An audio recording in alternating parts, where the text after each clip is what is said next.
Welcome, friends, to another edition of Economic Update, a weekly program devoted to the economic dimensions of our lives, jobs, incomes, debts, our own, our kids. I'm your host, Richard Wolff.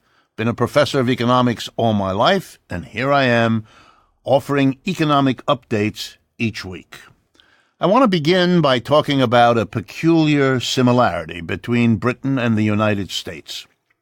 These are the two economies whose capitalism crashed back in 2008. As if that weren't bad enough, these are two economies who had a similar history in the previous 30 years of growing inequality between a shrinking group of people that are very rich and a mass of the working class that is in ever harder and more difficult circumstances. You might have imagined, after a period of declining equality, after a crash in 2008, and after the hard times in the decade after that these two societies would face that they have an economic system that isn't working for most people. But they didn't want to face that, or let's say the people in charge didn't want to. They needed to distract the mass of people from the obvious problem, fundamental problem of their economic system. So in Britain, they managed to come up with something to distract everybody. The momentous question of whether they'd be in or out of the economic unity of Europe. Brexit. And they have been obsessing about it for the last 3 years. And here in the United States, since the election of Mr. Trump, itself a product of a capitalism that's not working for most people, found another distraction, Russiagate, the Mueller investigation, something to keep people focused on something other than the economic system that is their number one problem. Both societies need to put this away and focus on what is their real issue. Let me turn next to the update about the city of Chicago, which is engaged in a struggle around the labor of human beings, which is another sign where the economic problem is coming to the fore. So let me begin by celebrating, in a way, the courage, the strength, the determination of the musicians who make up the Chicago Symphony Orchestra. On the 10th of March, they went out on strike. They were not going to allow that orchestra to take away the kind of pension they've had for 50 years, a defined benefit pension, and substitute the much riskier defined contribution. And they were not going to allow their salaries to fall further behind than they already are other major orchestras. And when they could not get an agreement, and let's be clear, who do you get an agreement from if you're part of the Chicago Symphony Orchestra? From the richest people in Chicago who sit on the board of the Chicago Symphony Orchestra, which is how you get there, by being part of the city's elite. They want to have their fancy orchestra music. They just don't want to pay for it, which is their approach to everything else in life as well. And the Chicago musicians won't do it. And imagine even more interesting that on the 1st of April, the musicians joined the graduate students and teaching assistants of the University of Illinois at Chicago on the picket line at the university, showing that musicians and students can make a worker-student alliance, isn't that interesting, to fight for the benefits and rights of working people everywhere. Hats off, something is happening in Chicago which used to go by the name class struggle. How interesting. And as if that weren't enough, another celebration for Chicago. This one goes to the Chicago City Council. They passed a new rule, making it illegal to perform wage theft. Here's what that means. An employer hires people. When it comes at the end of the week on Friday to pay them, he's busy, he can't make it, he's late to the meeting, he didn't have enough money in the bank account. You know the story. And then time passes, and the workers try to get the money that's owed them, but he's busy again, or he's traveling, or he can't get there. In effect, the wages have been stolen. If they're lucky, they'll be paid late, which steals money too. If they're unlucky, they'll never get paid. Who's the greatest victim of this? immigrants. Why? Because the employer has them over the barrel. They dare not go, if they're undocumented, to the police or anywhere else to get help, for fear they'll be deported. Even if they have the right, they don't want to have trouble with the authorities. They're new citizens or they're newly entitled to work, so he's got them. He's got them in a place where he can steal their wages, not pay them, and they can't do anything about it. Now, the effort to get this bill through was opposed by the business community, whose lobbyists worked hard against it, but they failed, and the city council acted. Compare that to other states, for example, Florida, which passed a law recently at the state level forbidding cities to do for their workers what Chicago just did. That's how desperate businesses are. If they can't stop wage theft at the local level, they'll try to stop it at the state level, and given Mr. Trump, they'll for sure be working on it at the federal level. But Chicago won't have it. So Chicago is becoming a place where the struggle for working people to be treated properly is taking on a new kind of solidaristic motion, and that is something important for the whole country. I want to turn next to a study from Stanford University that shows yet once again what goes on in the schools of America. It shows that students from low-income neighborhoods across the United States are systematically behind the students from high-income neighborhoods across the spectrum of public schools. And the difference isn't small. 3 to 6 years behind is the finding of the Stanford Study. And you know what this speaks to? So-called meritocracy. Here's what happens. You give a job, you say, to the one with the most merit. Studied a lot, knows a lot, does well on tests. But it turns out that how well you do on tests has been now measured by Stanford, and it is shaped not by what you know, but by the circumstances in which you grow up. The help you get or don't get, the books you see or don't see, the educational experiences that are given to you or denied to you. You want to do something about merit, change the economic situation of the mass of people, and you'll see merit like you've never seen before. Otherwise, giving rewards to people based on merit simply validates the inequality built in to our system. I want to turn next to this proposal for a Green New Deal, and likewise the proposal of Medicare for all. It's been put forward in various forms by many of the candidates for president emerging in the Democratic Party. And I want to talk about how the business community and the Republicans have reacted. Basically, they've had two ideas. One, that it's very expensive. And number two, that it's elitist, that the mass of people don't really care about ecology, and here is a program for a Green New Deal to improve something that only elite people would be interested in. I want to talk about all of this. First, the notion that it's expensive. You bet it's expensive. But when you care about something and you recognize how important it is, you recognize the need to spend on it, even if it's expensive.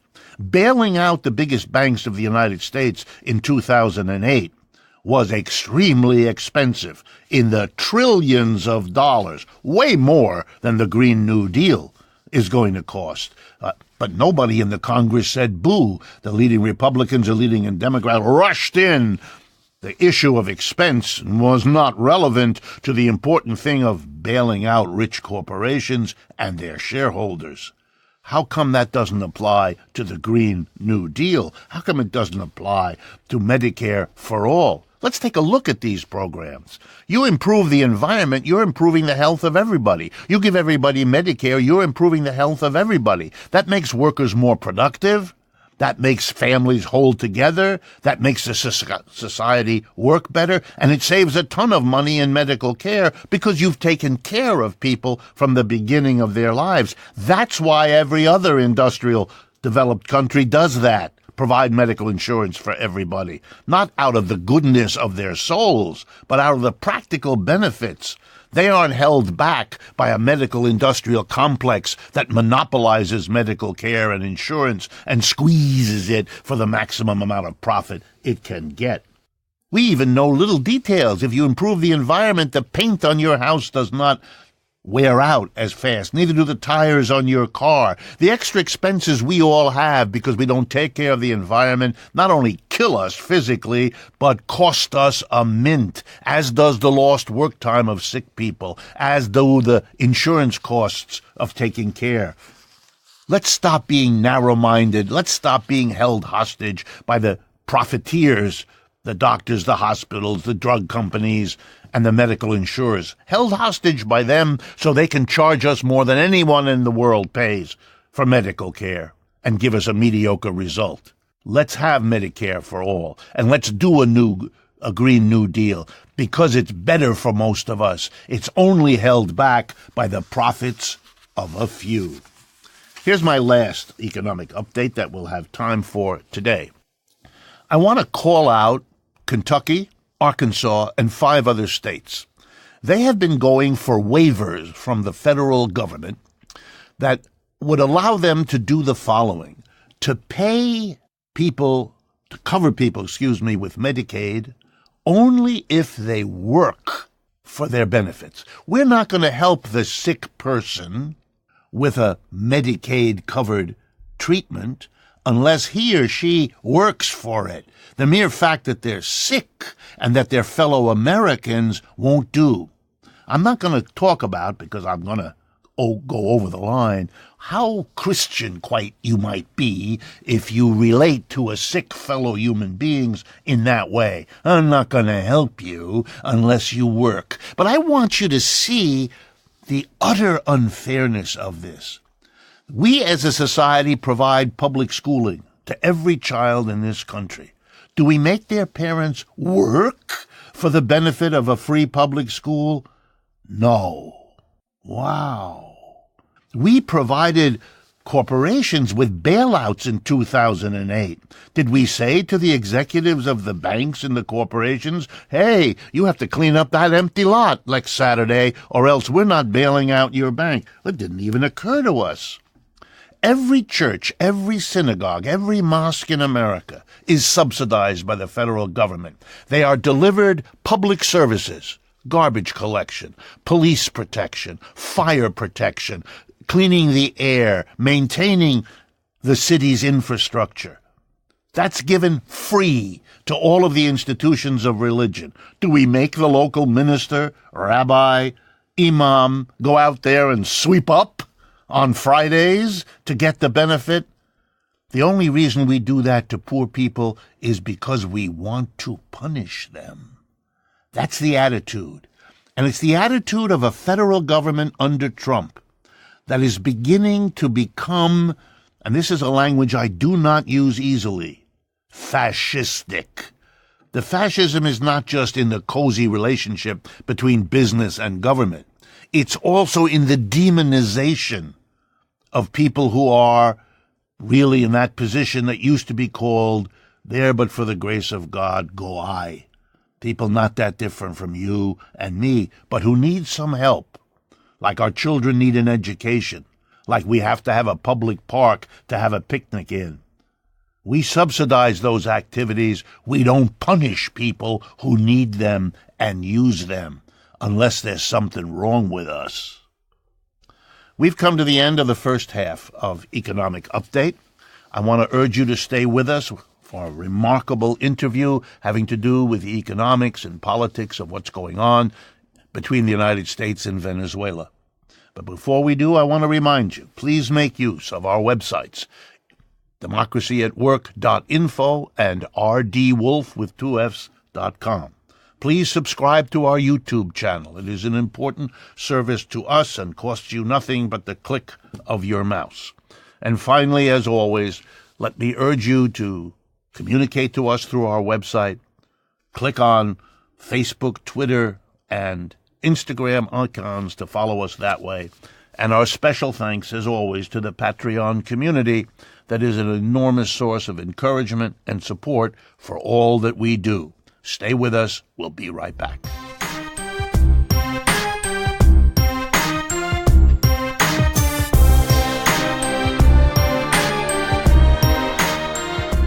Welcome back, friends, to the second half of Economic Update. It is my pleasure today to be able to talk about one of the most important foreign issues confronting the United States, not to speak of what's confronting the whole Latin America by virtue of what we're going to talk about, namely Venezuela. All the things going on there and all the things actioning or activating the relationship between the United States and Venezuela, and therefore, indeed, touching all the world. With me is my guest, Professor George Ciccariello-Maher. He's a visiting scholar at the Hemispheric Institute of Performance and Politics. He previously taught at Drexel University, San Quentin State Prison, and the Venezuelan School of Planning in Caracas, the capital of Venezuela. He is a co-author of the Duke University Press series Radical Americas, and he's the author of 3 books that brought him to our attention. We Created Chavez, A People's History of the Venezuelan Revolution, Building the Commune, Radical Democracy in Venezuela, and most recently, Decolonizing Dialectics. George, if I may call you so, thanks for coming. Thanks for having me, Rick. All right, let's jump right in and start us off by getting us all on the same page. Give me a thumbnail sense of what the last 20 years of Venezuela have been all about. Well, you, of course, are speaking of the emergence of Chavismo, the development of this radical movement known as the Bolivarian Revolution. But I often emphasize the fact that you have to go further back than those 20 years. You have to look at a century of oil development. You have to look at the fact that that oil money was not reaching the Venezuelan people. And you have to look at a mass explosion now 30 years ago known as the Caracazo, a riot that lasted up to a week across the country and which created a sort of breach in the political space of Venezuela that allowed then Hugo Chavez and revolutionary movements to push forward and to develop and to struggle to build an alternative vision for Venezuelan society. So you'd say it really is the fruit of 100 years or more of history. Absolutely. And it's the fruit of movement struggles, right? This was not about an individual that showed up with some good ideas. It was an individual who was the expression of revolutionary movements.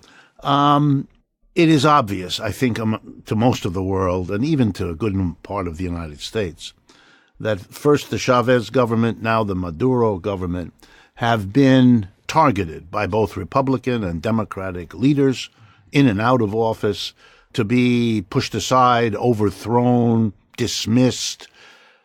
And I think for most of us, the interesting question is, why haven't they succeeded? What has prevented such a long-lasting, the original effort was to overthrow Chavez. He was whisked out of the country. He was basically kidnapped. They had to bring him back. What's going on to help us understand not so much the effort to overthrow, since that's an old part of America's history, Latin America being the receiver of this effort by the United States, but the really interesting question, why hasn't it worked? Absolutely. I think you're right to say that this is a bipartisan effort, right? This has been an effort you had Hillary Clinton calling Chavez a dictator, right? This is the sort of bipartisan effort that allows American leaders to say whatever they want about Venezuela. You also have a rabid Venezuelan opposition. This is not Cuba where many of the elites left. They're still there and still fighting to take this power back. So you've got this array of forces against Chavismo. And yet you have this resilience, which is very inexplicable if you look at just historically. In 2002, Chavez was overthrown in a coup that lasted 2 days. And that coup was reversed. Again, inexplicable. This doesn't happen in world history. And how did it happen? It happened because hundreds of thousands of people came down from the hills, took over the city, and demanded that he be brought back, forcing sectors of the military to realize that this was really a break with the constitutional order, a break with the demands of the popular sectors. And they realized that if they didn't bring him back, that something much worse would happen. And then you had the oil industry later that year shut down for 2 months almost by an opposition lockout disguised as a strike. And similarly, people had no oil. The entire economy ceased to function for almost 2 months. And yet people lined up, they waited, they were patient, they sang songs, they invented new songs, and they resisted, and they demonstrated an unprecedented resilience because they knew who was trying to overthrow them. We see something similar happening today.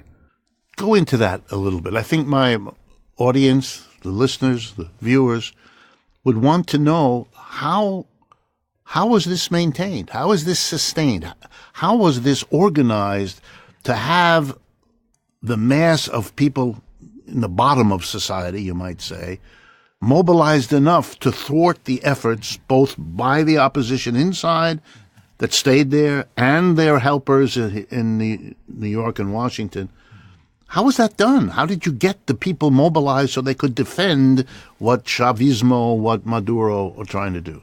It has everything to do precisely with mobilization. And I think if you look across Latin America, you see other governments, left-wing governments in Brazil, in Chile, elsewhere, that didn't understand the need to maintain a constant mobilization and the difficulties of doing so. The coup, of course, continued to mobilize people, to radicalize them, but so too with public policy. And this was not simply about social welfare. Chavismo dramatically improved healthcare, education, dramatically reduced poverty, extreme poverty. But more important than that was political participation, the establishment of direct local councils where people could participate and engage in political life and in planning their local neighborhood development.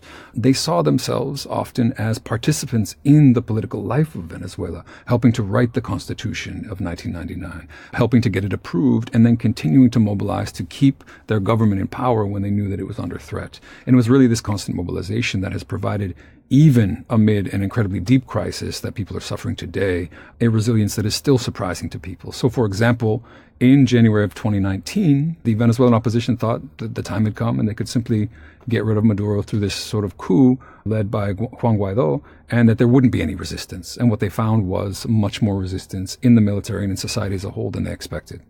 Was there real power then? You're a political scientist. Did power devolve from the top, as is so typical, to the mass of people? Is the giving power to the mass of people who never had it before, is that the clue? Is that the trick, in some sense, that makes this history different? I think approaching that is the trick, right? This is something CLR James said about the French Revolution. He said the masses were not in power, but it was the closest they had ever come. And what existed for a number of years was a productive dynamic where grassroots sectors could mobilize. Even armed militias that were sort of communist militias could mobilize, pressure, make demands, radicalize the government, and push for a much more radical vision of society, which at its sort of conclusion would mean the transformation of the Venezuelan state, which is an incredibly top-heavy, bloated oil state, and its sort of dispersal across society, the establishment of councils, the establishment of federations of councils and communes, where people would produce what they needed locally, democratically, directly, and would be able to develop a productive autonomy that then could engage with people like Chavez, who supported decentralized power, but who was still, of course, part of a traditional state apparatus. So there was a tension then between having radicals in some sense get to the top of the state, but being able to take advantage of that, but at the same time having to devolve power onto lower levels of society, which in a way threatened them too. This was resolved, at least in part, by giving real power lower into the society. Is that a correct? Absolutely. But it persists as a tension. It doesn't go away. It's something that exists today, so that radical sectors of Chavismo often struggle against conservative sectors of the government. But they're pushing for a vision that even Chavez himself had endorsed, had pushed, where he said that popular participation is what Chavismo is, and this is what the future of it is. And it really offers the only sustainable alternative to this model of oil development that is creating yet another crisis in Venezuela today. It's always an amazement for me as an economist to look at the enormous wealth that Venezuela's oil brought in, and then to realize it didn't change the society. It was grabbed by the people in a position to grab it, who entrenched themselves as an oligarchy all the stronger. It was a terrible waste of a resource.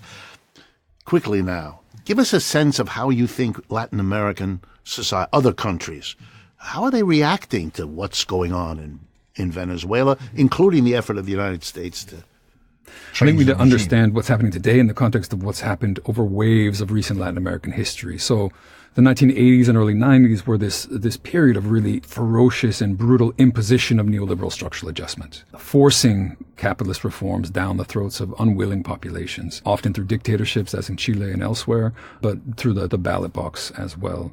The failure of this neoliberal reform then leads to a wave of reaction against it, the left-wing pink tide, which spreads across and creates a kind of hegemonic bloc across the region that then upholds and supports experiments in Bolivia, in Venezuela, and elsewhere, gives them a sort of supported context.